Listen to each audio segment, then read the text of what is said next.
What is up, everybody? TDR Trade to Black podcast back on the road. Where are we? Up in Western Canada, here in Delta, BC, one of the most viable areas in the world to grow cannabis. And more importantly, the Pure Sunfarms facility of Village Farms. They're #1 in flower in Canada and #2 overall market share. We've learned that this area, like Napa, is for wine and produce is to Holland. Here in Delta, BC, as I said, it's one of those viable areas to grow cannabis. So how do they grow this? What does it look like? We're gonna take you an inside view on why many companies are bullish on Village Farms and why they're producing size and scale that actually produces real quality cannabis. So here we go.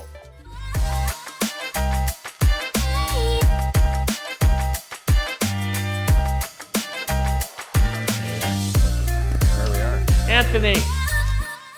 Hey, Shad. Good to see you, my friend. How are things? Here, you talked about this being a 1.7 million square foot facility, and you weren't exaggerating, were you? So it's actually 2.2 million in Canada. 2.2. But we're actually operating in 1.7 right now. Without a doubt, this is the best climate in all of Canada. Okay. Anywhere in Canada to grow any crop, and cannabis as well. This Delta area has a unique microclimate. So you bring up sort of NAFTA, where there's a number of different microclimates. You have that here in Delta. Well, size and scale has not always worked in this space, but you guys are defying the odds. #1 in flower, #2 in market share. So for our audience right now watching, it's time to go inside and find out the reasons why. This is what we call the nursery. This is where it all started a long time ago in 2017 when we had the vision to transfer. It's a very different crop than growing tomatoes, right? Tomatoes you plant once a year, you grow them throughout. This plant cycle is much shorter, so you have 5 cycles a year. So it's very different to grow cannabis at scale, and that's why some of them are not very successful, and we are. I asked Michael about the area here in BC being a viable area. How much truth is to that? And, you know, like I said before, like the opportunities it presents to have bigger yields and just in the climate area that you grow, there's a lot of the cannabis in these greenhouse spaces here in BC. Well, climate obviously is really important when you have a semi-closed greenhouse. Like this, although a greenhouse is not the right definition anymore because it's much more advanced than that, and to us it literally means hole in the sky. So the climate here is very, very beneficial of growing cannabis. All right, so to get more specific about what we're doing here today, this is where you two are going to take over now. I know you're going to walk us through every single individual room, but the whole idea again here is to seed to sale. So we're going to show you all the different rooms of this 2.2 million square foot facility, and most importantly, and at the end of the day in downtown Vancouver, to show the product on the shelves and why consumers like it. So gents, take it over. So here we are in the flowering room. Pink Kush, it's the #1 selling strain in Canada. How did this come to be? Walk me through this. I mean, how long have you guys been cultivating this, and how did we get to here? Yeah, that's a good question. So I don't even think it's #1 in Canada. I think it might be actually #1 in the world. Okay. If you see the quantities that are being sold. We got this from the very, very beginning as one of the genetics that we actually inherited and that we brought in. And it's been selling very well. Now, why is it called Pink Kush? You can see it in the leaf. The leaf is changing its color right here. So that's why it's called Pink Kush, and that's where its name comes from. It's one of those legacy names, those legacy strains that did very, very well in the legacy days before legalization. And that's basically been a continuation of that success. And then how long do these plants stay in here? Is this the end of the cultivation process? This is the end of the process. We basically tell the flower with the blackout scream it's gonna be fall. You need to start flowering. You need to reproduce, you're gonna die. So this is about 8 weeks. Okay. And is there a certain number of genetics that are in here? How do you set these up strategically? Yeah, you don't want to do too many genetics in one room. So this is roughly 5 to 6 genetics. Okay. If you would have 10 to 12 different genetics, the variability between the strains becomes too much for a room to handle. And you want to create uniformity in a room. Again, this comes down to 30 years of experience. Uniformity in the room is key to success. This is massive, to say the least. Massive. It took us a quarter of a mile just to get down into this room. But anyways, this is just the beginning too, but clearly, look at some of this product, Pink Kush. Popular product to say the least, but man, oh man, this is so huge with what we're seeing. Anyways, let's go on to our next room. So I think this is what we do best. We've moved with speed and purpose. So we want to make sure that we're good at something before we move on something else. But this is what you see when you look at a consumer that has, or at least a tendency to change their mind a lot and want different things. So our focus on quality, right? Our focus on quality is in everything that we do. So in cultivation, the people that we have, the processes that we have. This is the outcome of quality. So every day at 4 o'clock, we open bags. So we have a lot of bags coming off the line. This is not staged. People come to this room and they actually open the bag. And I've always asked one question: would you pay money for this product? Okay. If the answer is no, we're stopping the line. All right, so fresh off of launching all the product and what it looked like, let's now see the product right off the line as we actually check out one of the lines right now. So have a quick look with Orville and Anthony into our next room right now. Come on in.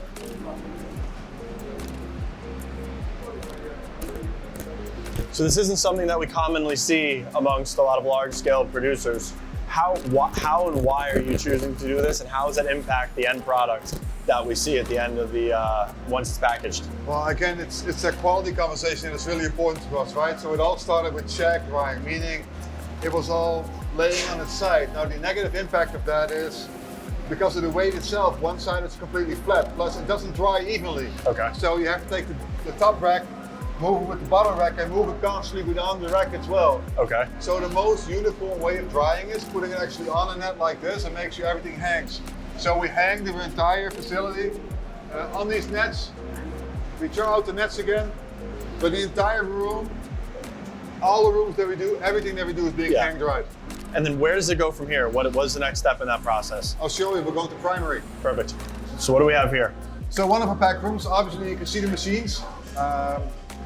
We don't use the machines that much anymore. A lot of the packaging is done by hand. Now, why do we do that? The machines are detrimental to the quality of the flower. Okay. What we saw, our grower grew so big that they had to pull it apart for the machines to work. Okay. You can imagine there's different holes in the machine. They have to fill up a bag. So when we do it by hand, it's less destructive to the plants. Then we weigh it. It goes on here. We make sure that it has the right weight. If the weight is off, it will come right there. Then if the weight is right, we heat seal it, make sure everything is safe. This is where you pay the Canadian government, again. It goes on there, make sure when we rip it, you rip the excise stamp. Okay. And then it goes into its master case, and then we ship it out. So which product is this? This is our milled line. Okay. So it's a very different product. It's for the consumer that wants to come in. And we call it grab and go. Comes in, grabs something, and moves on. So we already milled the flower, and we put it in its milled form into its final tube. So the consumer buys the tube. As you can see along the line, we weigh it, we check weigh it again, and it goes into its final packaging. Okay, so this is pre-roll production that we're going into. I know this is a very loud room. So I mean, what's going on in here, and which products are we about to see? Yeah, so with a growing market segment, right, and for us growing as well, this is where we produce our pre-rolls. We're anywhere between 30 to 40 million pre-rolls a year, different formats, different machines, and we put them all in one room, obviously, to have synergy between the teams and between the machines. Okay. You can look at the numbers on a board that basically shows how many we produce an hour. And I come here every day to look at the numbers and complain when the numbers are not high enough. Okay. So they know when I come in, the first thing I do is going to look at the board. But it's an amazing room, amazing people. Now the cones are being filled with cannabis. Then you temp the cones. Now this is a certain recipe. Every strain has a different recipe. Okay. So you compact the joint, first cone, first compaction, second compaction, right here. And what are we seeing here? This is more flour coming down? Yeah, that's the canister. You fill the canister with the flour. Okay. And then it's filling up the joint. And there you can see the bottom is filled. Then it's going to a second fill, second temp. Okay. And then they come out of this side. So this is freshly harvested flour. Coming right out of the flour room, going into the dry room. Okay. Now you can feel the heat that this is generating, right? Yeah. So this has to go in. Within a couple of hours, it will be hanged into the dry rooms. So this is going into where we saw everything hanging. Yeah, absolutely. Okay. So I'm assuming this process is happening all day long. All day long. Okay. So you can see the flour is covered in trichome. It looks really, really healthy. It smells phenomenal. Yeah, it's really, really good. So coming out of the dry room, this is where we go. From the bucking room, this is where we start taking off the big stem without destroying the flower itself. Okay. So we want to make sure that we don't knock off too much trichomes or too many trichomes of the flower. And this is also where we start sorting for size. If you look at the flower right here, you can see it is perfectly trimmed. No leaf material anymore. The stem size is perfectly accurate. So this is what the consumer hopefully is going to get in their pouch. But this is what we bring out of this facility. So after the bucking or the drying, the bucking, this is where we go, and you can see it's all being hand manicured. We've tried all kinds of machines in the last 5 years. We have been able to reproduce this. The level of hand detailing that you get is much more accurate than any machine would. There's no other way than hand trimming.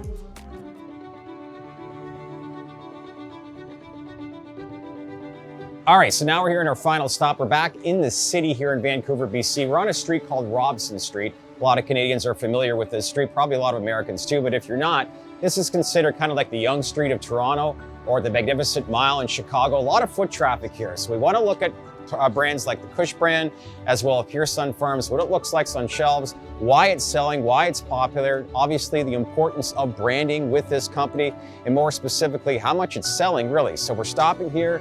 This is the premier dispensary brand in BC. It's called Inspired Cannabis, located right here at Robson Road. So it gets a ton of traffic. So let's go have a look inside as Anthony asks a few questions as to why this product and brands are selling rapidly right now. So you're the only producer to grow sequentially quarter over quarter to maintain now the #2 market share in Canada, thanks to these brands. So I mean, walk me through the strategy from a sales perspective on how you're winning the consumer and what's really resonating with the consumer. As a sales team and as an organization, we're focusing on winning.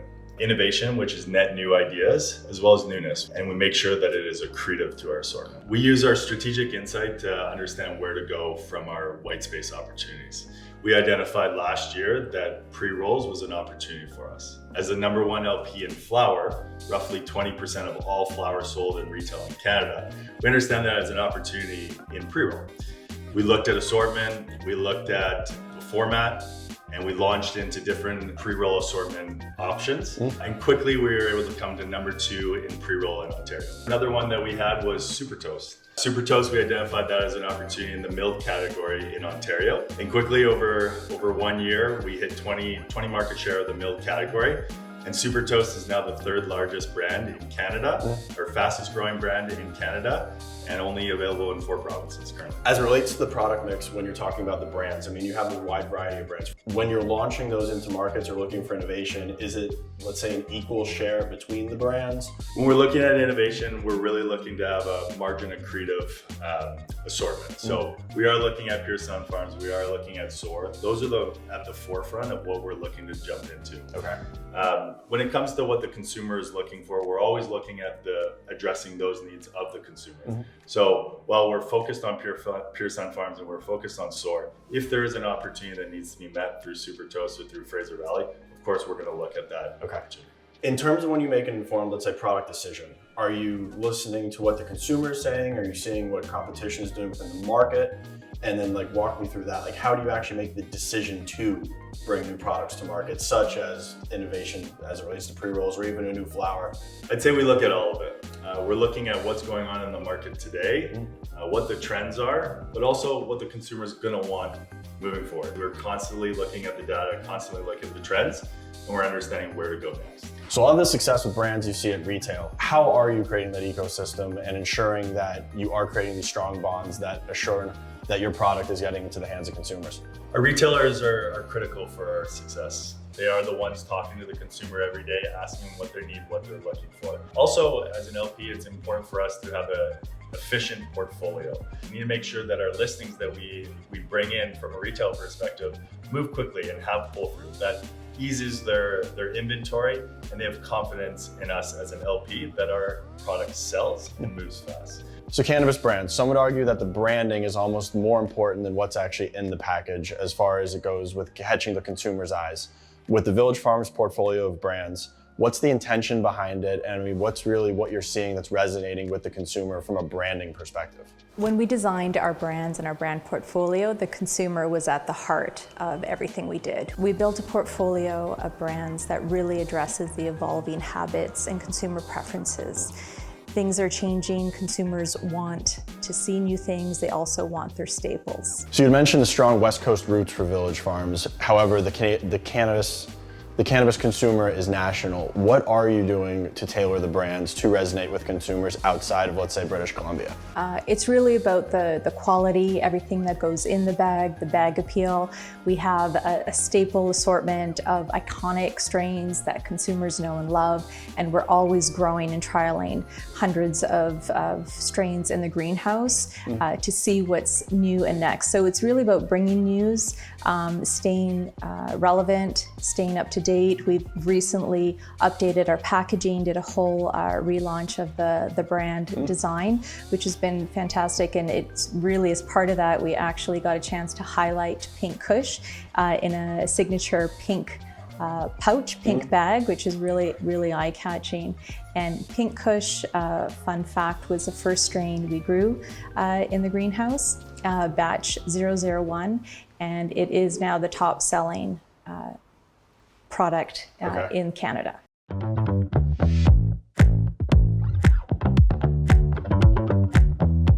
Well, that was impressive to say the least. You guys were not exaggerating about the size and scale of this place, but you get a better idea of the quality of product that's being made. I think we learned a lot. Like, what's the takeaway, I guess? You know, how you feel like this company's being run and like how you really envision this when it comes to pure efficiency level growing over the next, say, 6, 12, 24 months. I think Orville said it best when he described to you the 30 years that we've planned for just this kind of an operation. I mean, this is a game of every single day coming and making ourselves more and more efficient. And we have to start with cultivation, where we see the best quality, and then we build on that. So we build on our brands, we build on innovation, we build on customers, and we build with consumers. And having all of these insights come together from the consumer back to our cultivation is our secret sauce. And on behalf of the cannabis community, and I think your shareholders, and Anthony and I here at TDR, listen, want to appreciate you guys for giving us the time. We obviously get a chance to view this. What a beautiful part of this country is, but pretty cool to see. I cannot believe the size and scale, but again, learned a lot. It's not just about size, it's about quality product, because at the end of the day, that's what benefits the bottom line. So thanks again. So there you have it. Village Farms. It's proving that it has the infrastructure and operational expertise to succeed as a global leader in cannabis. Right now in Canada, they're proving that they can execute under a challenging regulatory environment while gaining market share and generating positive cash flow. A 2.2 million square feet facility located in one of the best natural environments to grow cannabis in Delta, BC.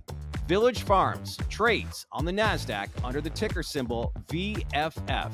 Thanks for watching, everyone.